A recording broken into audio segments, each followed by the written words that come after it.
2026 அக்னி நட்சத்திரம் நிறைவு நாள் அன்று நான் சொல்லித்தரும் இந்த சூரிய பூஜையை யார் செய்கின்றீர்களோ அவர்கள் குடும்பத்திற்கு சகல தோஷங்கள் நீங்கி ராஜயோகம் ஏற்படக்கூடிய அற்புதமான வாய்ப்புகள் ஏற்படும். சூரிய பகவான் இருக்கும் நேரத்தில் எப்பொழுது வேண்டுமானாலும் செய்யுங்கள். ராகு காலம் யமகண்டம் நேரம் தவிர.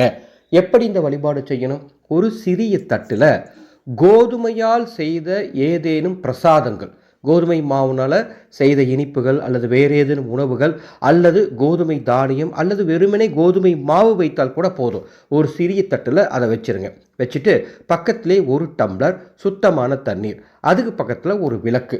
அந்த விளக்கில் நமது ஆனந்தோலி அறக்கட்டளையின் மந்திர சக்தி தீப எண்ணெய் இருந்தால் அதை ஊற்றுங்கள் அல்லது நெய் ஊற்றி தீபமேற்றுங்கள்.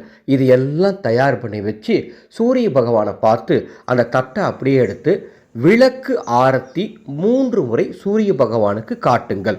காட்டி முடித்துவிட்டு ஓம் நமோ ஆதித்யாய நமக அப்படின்னு சூரியனை பார்த்து வாய்விட்டு 11 முறை சொல்லுங்க. ஓம் நமோ ஆதித்யாய நமக அப்படின்னு 11 முறை சொல்லி இந்த அக்னி நட்சத்திர நிறைவு நாள் சூரிய வழிபாட்டை செய்து ராஜயோகம் பெறுங்கள். வழிபாடு முடிஞ்ச பிறகு என்ன அந்த தட்டில் நைவேத்தியமாக வச்சிங்களோ அதை நீங்கள் எடுத்து பிரசாதமாக சாப்பிட்டுக்கலாம். அல்லது கோதுமை மாவு அல்லது தானியம் வச்சுருந்தீங்கன்னா அதில் ஏதாவது பிரசாதம் தயார் பண்ணி வீட்டில் இருக்கவங்களுக்கு தரலாம். அந்த ஒரு டம்ளர் தண்ணீர் வச்சிங்களா, அந்த தண்ணீரை பிரசாதமாக வீட்டில் இருக்க அத்தனை பேருக்கு கொடுங்க. விளக்கு எங்கே எடுத்து வைக்கணுமோ அங்கே எடுத்து வச்சுருங்க. உங்களுக்கு தெரிஞ்சவர்களுக்கும் இந்த செய்தியை பரப்புமாறு அன்போடு கேட்டுக்கொள்கின்றேன்.